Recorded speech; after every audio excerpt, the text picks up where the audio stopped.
Buenas tardes, amigos de Agenda Económica. Gracias por estar en un programa más, una edición y una entrega de su programa Agenda Económica. Recuérdense que ahora estamos los domingos, por eso está usted con nosotros.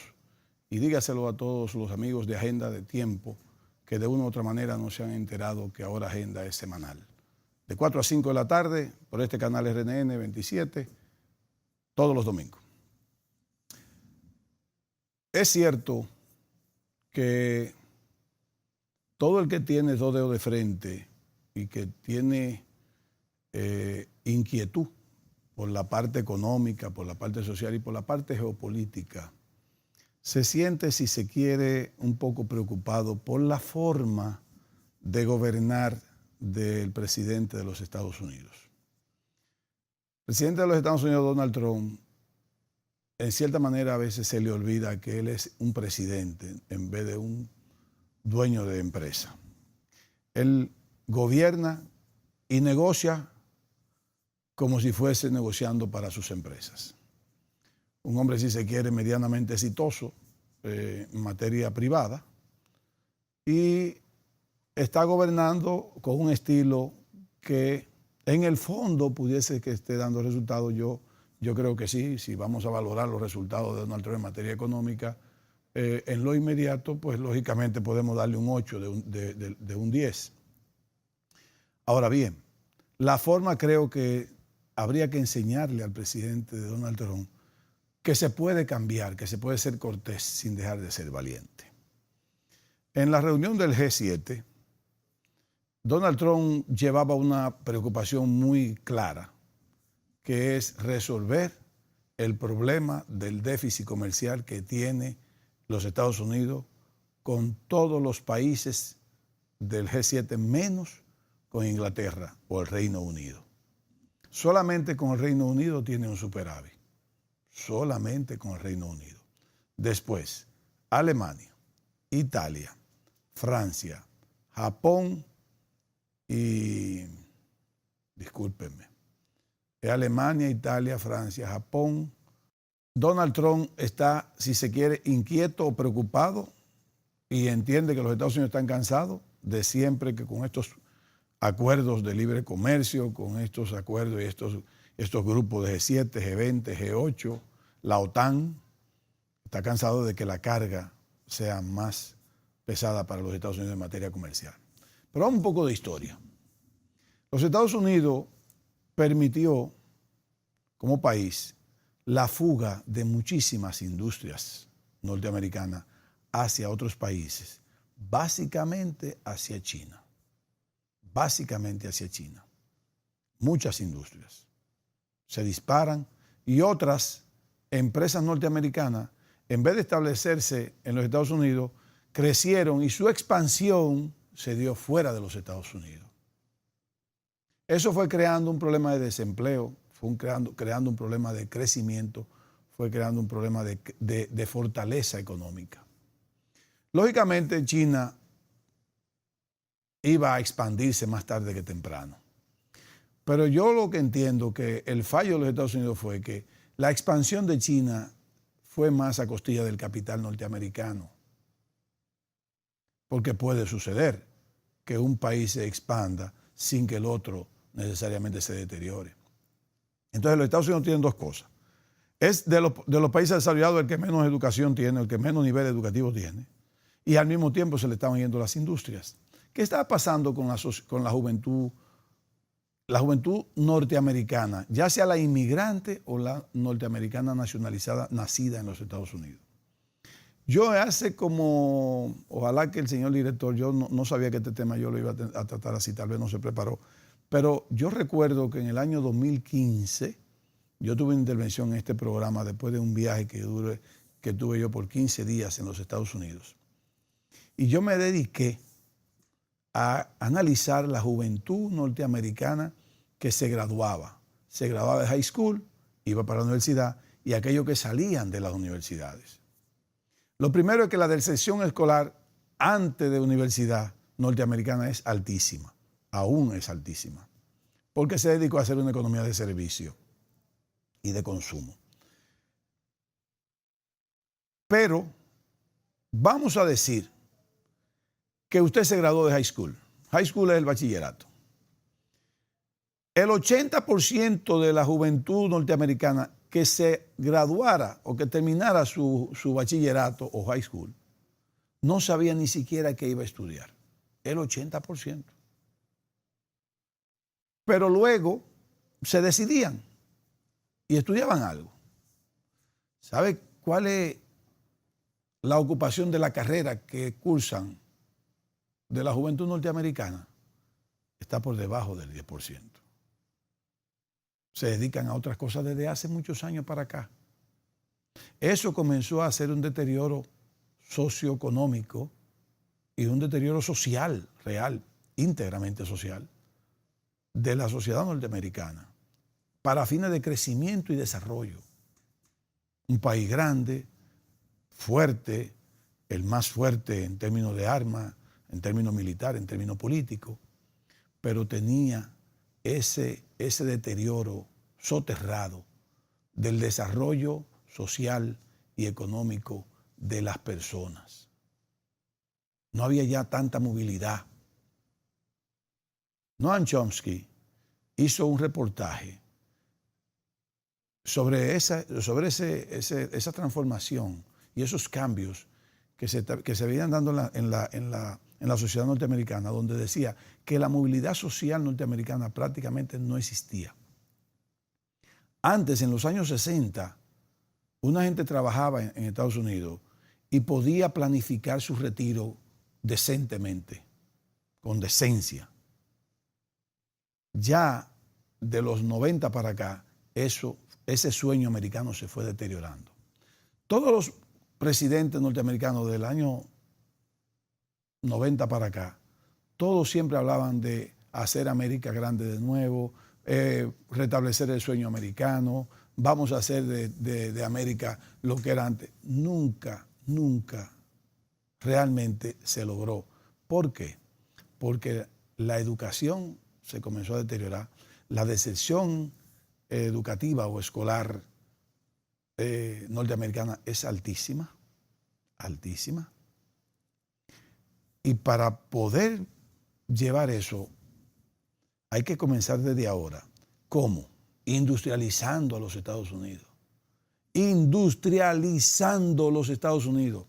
Porque las industrias son las que motivan al fortalecimiento de las carreras educativas, de las carreras formativas. Ya la juventud podrá, con una gran industrialización de nuevo de los Estados Unidos, podrá decir, voy a estudiar esto porque me está esperando un puesto de trabajo. Como existe en Suiza, como existe en Suecia, como existe en Alemania, en Francia aún, como existe en esos países, en Italia. Todavía en esos países existe la esperanza, en Holanda, en Finlandia, Irlanda, todavía en Turquía, todavía en Rusia, en China mismo. Hay todavía en ellos que todo el que quiere estudiar dice, voy a estudiar tal cosa, doy para estudiar esto, pero me está esperando un puesto de trabajo con el que me voy a ganar la vida y con el que me voy a poder retirar para después cuando yo esté, ya se acabe mi edad productiva. Entonces, en el G7 tenemos que con Alemania, los Estados Unidos tiene 64 mil millones de dólares en déficit comercial. Con Japón tiene 68 mil millones. Con Italia tiene 17 mil. Con Francia, 17 mil también. O sea, es una preocupación válida, muy válida de los Estados Unidos. Perdón, el otro es Canadá. Se me estaba olvidando, ya llegó. Con Canadá tiene 17 mil millones de dólares de déficit. Con Francia 17 y con Italia que tiene menos de ahí, tiene 7 o 3 mil. O sea, el total son los 190 mil millones de dólares de déficit comercial con 5 países del G7. Y lógicamente, aunque no es la forma de él reclamar o de él ganarse ese terreno, pero es una preocupación. Es una gran preocupación. Igual está pasando con el Telecán, que tiene problemas con el Tratado de Libre Comercio que firmó con México y con Canadá. Tiene también déficit comercial con esa parte. Pero el problema del déficit comercial norteamericano es el que le estoy diciendo. Con México, Trump debería ser un poquito más cauto, más cuidadoso. ¿Por qué? Porque más le conviene a él llevar a un equilibrio de las cosas. Porque, ¿qué va a pasar? Si él le quita fuerza económica a México, si él rompe ese tratado, entonces el desempleo en México va a crecer y va a motivar a una mayor migración mexicana hacia los Estados Unidos.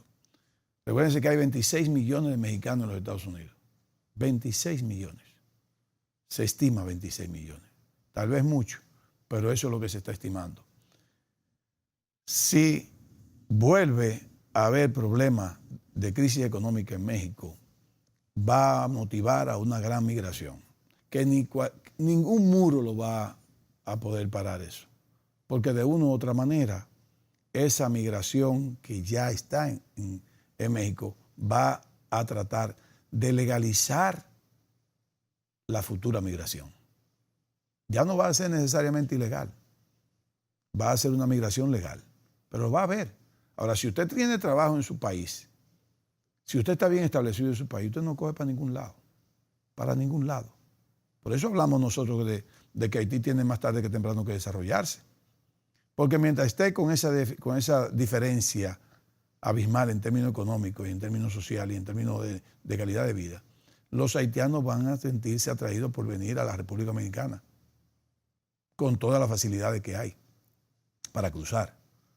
Pero si Haití fuese un país que tuviera un desempleo muy bajito, que tuviera niveles de desarrollo decente, prudente, aceptable, sostenible, los haitianos no cruzaran a comprar, como tal vez nosotros también cruzáramos a comprar. Entonces, Trump debería tener cuidado con ser muy puntual o muy crudo con México. Yo no estoy diciendo que rompan acuerdos, pero yo sí entiendo que los acuerdos tienen que buscar equilibrio. Tienen que buscar equilibrio. Con la OTAN, por ejemplo, los países de la OTAN no es más que un grupo de países que busca, en cierta manera, una protección a nivel internacional de todo lo que son las amenazas de invasiones de guerra o de invasiones de terreno de esos países que andan por ahí. Es una especie de núcleo de protección. Pero ¿quién la financia en más de un 60%? Los Estados Unidos. Lógicamente, Estados Unidos vende muchas armas, con eso desarrolla su tecnología, pero paga más que nadie.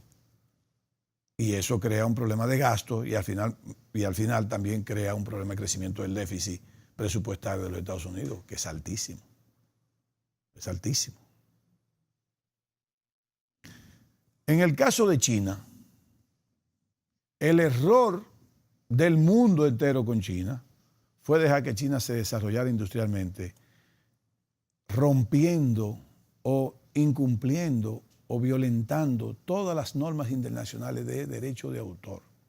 China falsificaba todo, China violentaba el medio ambiente, China se desarrolló basado en una ilegalidad en términos industrial, ambiental, comercial. Ahí tenemos a China imparable. Yo no estoy en contra de China, yo creo que debió desarrollarse como lo está haciendo. Creo que se va a seguir desarrollando. Será la primera economía del mundo, si no lo es ya. Pero entendemos que no debió dejarse nunca que China creciera de esa manera. Ya está ahí, ya creció, ya es un monstruo. Vemos que China se está tratando de readecuar a las normas internacionales de respeto al medio ambiente, de normas industriales, de normas comerciales. Pero hay un gran daño que ya está ahí, que ya ya eso está ahí, esa es la historia, que provocó daños en términos de desarrollo industrial, en términos de desarrollo social y comercial de otros países. Lógicamente lo logró y se logró y se apoyó porque el 50% del capital industrial del China era extranjero y una gran parte de norteamericanos. Y por eso se permitió. O sea, fíjense cómo la situación con Trump, que algunos se preocupan, yo me preocupo por un lado y lo entiendo por otro. Si lo voy a comparar con República Dominicana, por ejemplo, nosotros tenemos firmados 2 tratados comerciales, CARICOM y DERECAFTA. Con el CARICOM no hay máximo problema. Entiendo que hay un equilibrio en términos del CARICOM. Pero el DERECAFTA, yo no sé si los que lo firmaron a sabiendas que no lo estaban negociando bien. No sé si no había de otra. No lo sé eso. Costa Rica firmó, pero entró mucho después que nosotros. No sé. Pero yo sí sé que increíblemente,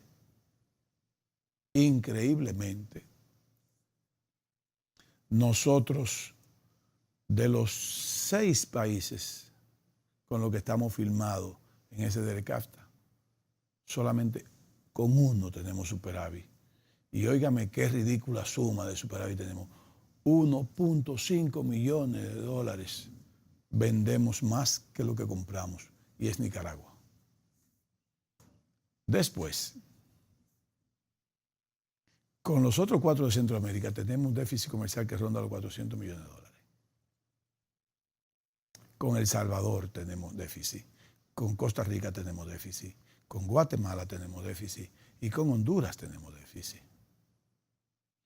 Con Estados Unidos, lógicamente, tendremos que tener déficit porque Estados Unidos es industrial, le compramos vehículos, le compramos maquinaria, le compramos alimentos. Hay muchas cosas industriales que le compramos a Estados Unidos y nosotros no le vendemos ese tipo de productos, le vendemos alimentos y tejidos y algunos aparatos de laboratorio, médicos, etc. Vía zona franca. Y se entiende el déficit comercial, aunque si le calculamos lo que recibimos de los turistas norteamericanos y lo que recibimos de la remesa, en cierta manera, si le sumamos eso, tenemos un superávit. Ahora, lo que llama en materia del déficit comercial de productos, tenemos el déficit. Pero usted cree que es posible que nosotros tengamos déficit con Honduras, con Salvador, porque vamos a decir que pudiéramos tener un déficit un poco con Guatemala, con Costa Rica ni siquiera entiendo eso. Costa Rica es un país que tiene una economía, ellos son menos habitantes que nosotros, pero una economía más o menos parecida a la nuestra en términos de fortaleza y de tamaño. Guatemala es más grande. Tal vez se puede respetar, tal vez se puede entender. Ahora, yo diría en el conjunto completo debemos tener un equilibrio. Entonces, el gran problema de los tratados. El gran problema de los tratados de libre comercio es el problema del desequilibrio fiscal que se puede provocar. Vamos a hablar en el próximo segmento un poquito más de eso, de revisión de TLC, para que no se confundan, porque yo no estoy diciendo que se rompan, ni mucho menos. Pero yo lo que entiendo es que los tratados de libre comercio para firmarse tienen que saber muy claro, antes de firmarse, en la negociación, qué es lo que se tiene que hacer y qué se tiene que lograr y para qué van a servir esos tratados. Nos vemos en el próximo segmento.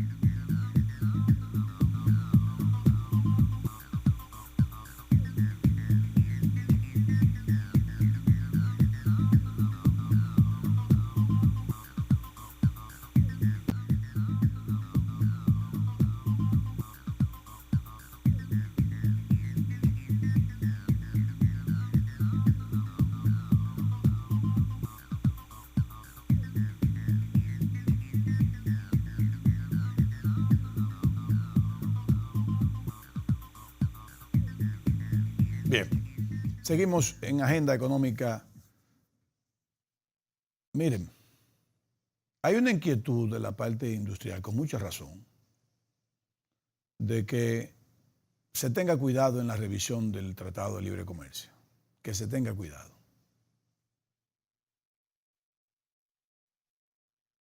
¿Por qué hay que tener cuidado? Bueno, porque ya están firmados y porque en el momento de usted mismo querer revisar el tratado, que se prevé una revisión cada cierto tiempo, creo que ahora para el año que viene o a finales de este tiene ya que comenzar a hacer la revisión. Cada país puede querer sacar ventajas y tal vez disminuir desventajas. Y lógicamente cuando tú como país dices, mire, a mí hay cosas que no me convienen, hay cosas que no la veo bien, en el tiempo no me salió como era, los demás te van a decir también que tienen el mismo problema. Por lo tanto, cualquier revisión que prevea el tratado, hay que saberla hacer, porque si se haría tal vez en las mismas condiciones de desventaja, podría ser peor. Tiene razón el sector industrial en señalar eso. Tiene mucha razón. Estamos totalmente de acuerdo. Pero hay que revisarlo. Hay que revisarlo. Porque lo que yo entiendo es que este país, en primer lugar, no tuvo la preparación completa y real y adecuada para poder tener en el tiempo un mejor desempeño de compras y ventas o de importaciones y exportaciones. Y segundo, porque nosotros tenemos que ver qué pasó que esos países, si se quiere, tuvieron una mejor preparación y ahí nosotros debimos darnos más tiempo. Pues ya no nos podemos dar más tiempo. Yo creo que esas cosas del tratado no se pueden revisar, no se pueden cambiar. No se pueden cambiar algunas cosas, lógicamente. Pero, ¿qué pasó? El sector industrial no estaba totalmente preparado. El Estado no hizo todos los aportes que tenía que hacer para cuando entrara en vigencia y comenzara a desarrollarse el TLC, pudiésemos tener nosotros un mejor desempeño. Pero hay que revisarlo. Yo no sé lo que hay que hacer. Yo no estoy en ningún comité de revisión de tratado, no estoy en ningún foro que voy a participar de la misma, no. Lo único que yo sé que no es posible que nosotros tengamos un déficit en conjunto con los 5 países centroamericanos de 400 millones de dólares. No es posible. No es posible. Si nosotros entendemos que nos falta desarrollo industrial, bueno, pues manos a la obra. Manos a la obra al sector público, manos a la obra al sector privado. Vamos a darnos de quejarnos tanto, de pensar en cosas que no nos convienen o que no son las necesarias o que no son las primarias o las principales. Y vamos a sentarnos, sector público, sector privado, a ver qué necesita la República Dominicana, qué necesita el sector industrial para poder desarrollar productos que lo quieran, que lo consuman los países centroamericanos. Porque una de las cosas que para mí falló fue que nosotros no estudiamos la idiosincrasia y la cultura de consumo de los países centroamericanos. Por ejemplo, ellos no son tan comedores de arroz, ellos son más comedores de maíz. Nosotros no sembramos tanto maíz. Nuestro sector lechero, aunque ha avanzado, no ha avanzado suficiente. Sin embargo, Costa Rica tiene un buen avance del sector lechero. El sector de carne en Centroamérica tiene un mejor desarrollo completo. Nosotros. El sector industrial, hasta el plástico, hasta el desarrollo del plástico, que ojalá se elimine el plástico en la República Dominicana, sobre todo el foam, está más desarrollado que el nuestro. Hay industrias que tienen mejor desarrollo que nosotros, de PVC, de todos los tipos de plástico que hay. de todos.